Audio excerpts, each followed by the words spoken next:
नमस्कार। आज हम विष्णु सखाराम खांडेकर के एक बहुत ही महत्वपूर्ण उपन्यास ययाति पर थोड़ी गहराई से बात करने वाले हैं। जी, ये वो उपन्यास है जिसे साहित्य अकादमी और ज्ञानपीठ दोनों बड़े सम्मान मिले हैं। हमारे पास इसकी एक समीक्षा भी है और हम कोशिश करेंगे कि इसके जो मुख्य विचार हैं, जो इसकी आत्मा है, उसे समझें। बिल्कुल। और देखिए, ये कहानी महाभारत से ली गई है, लेकिन जैसा समीक्षा भी कहती है, इसमें जो इंसानी इच्छाओं की बात है या कहे संतुष्टि की खोज, आत्मज्ञान, वो आज भी उतनी ही प्रासंगिक लगती है। हाँ, यही इसकी खासियत है। कहानी तो राजा ययाति की है, बहुत शक्तिशाली, सब कुछ है उनके पास, लेकिन वो अपनी इच्छाओं के, खासकर शारीरिक इच्छाओं के गुलाम है। और फिर उन्हें एक शाप मिलता है असमय बुढ़ापे का, और वो उसे स्वीकार नहीं कर पाते। हाँ, ये बहुत बड़ा मोड़ है कहानी में। वो अपने बेटों से कहते हैं कि कोई अपनी जवानी उन्हें दे दे। सोचिए जरा। बिल्कुल। और उनका छोटा बेटा पुरु वो तैयार हो जाता है। वो पिता के लिए अपनी जवानी, अपना यौवन त्याग देता है। जी, ययाति फिर से जवान हो जाते हैं और फिर वही भोग विलास में पूरी तरह डूब जाते हैं। लेकिन यहाँ समीक्षा एक दिलचस्प बात उठाती है। क्या? कि खांडेकर इसे सिर्फ एक नैतिक पतन की तरह नहीं दिखाते।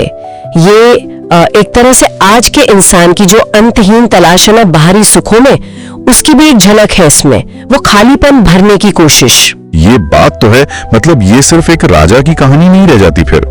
और पात्र भी काफी जटिल है।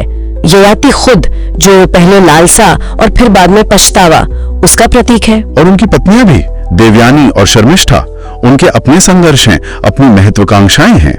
समीक्षा भी इस बात पे जोर देती है कि खांडेकर ने उन्हें सिर्फ साइड कैरेक्टर नहीं बनाया है।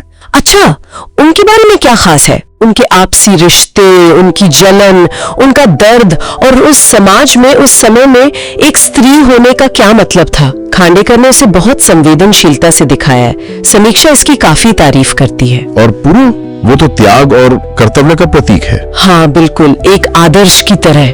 पर साथ ही ये सवाल भी उठता है कि क्या इस तरह का त्याग हमेशा सही होता है, व्यावहारिक होता है? सही कहा। तो खांडेकर ने इसे सिर्फ एक पौराणिक कथा की तरह नहीं छोड़ा। उन्होंने इसमें एक मनोवैज्ञानिक गहराई डाली है। पात्रों के मन का संघर्ष, उनकी उलझने, जी, उनकी आत्मग्लानि, मोह और वैराग्य के बीच का वो झूलना, ये सब इसे बहुत आधुनिक बनाता है। और भाषा तो है ही बहुत काव्यात्मक, दार्शनिक। हाँ, वो भावों को बहुत अच्छे से पकड़ती है। बिल्कुल, यही खांडेकर की खूबी है। वो ढांचा पुराना लेते हैं, महाभारत का, लेकिन उसके अंदर वो आज के इंसान के मन की बातें करते हैं।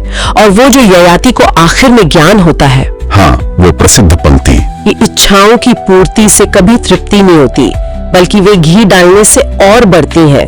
समीक्षा कहती है कि ये सिर्फ एक नैतिक उपदेश नहीं है। तो फिर क्या है? ये एक मनोवैज्ञानिक सच है, जिसे खांडेकर ने ययाति के उस लंबे भोगे हुए जीवन के अनुभव से दिखाया है कि असली सुख बाहर नहीं, अंदर है, आत्म संयम में, संतोष में।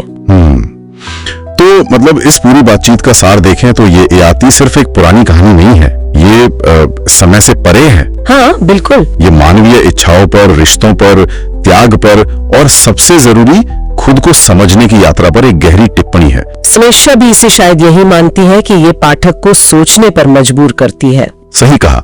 और ये हमें एक बहुत अहम सवाल पर लाकर छोड़ता है। आज के समय में जब हम सब भाग रहे हैं इच्छाओं के पीछे, तात्कालिक सुख के पीछे, हाँ, तो ययाति का ये संघर्ष, उसका ये अनुभव, ये हमारे लिए कितना मायने रखता है? क्या वो संतोष और त्याग वाली बात आज भी उतनी ही जरूरी है, या वो बस पुरानी बातें हो गई हैं? कि वाकई एक सोचने वाली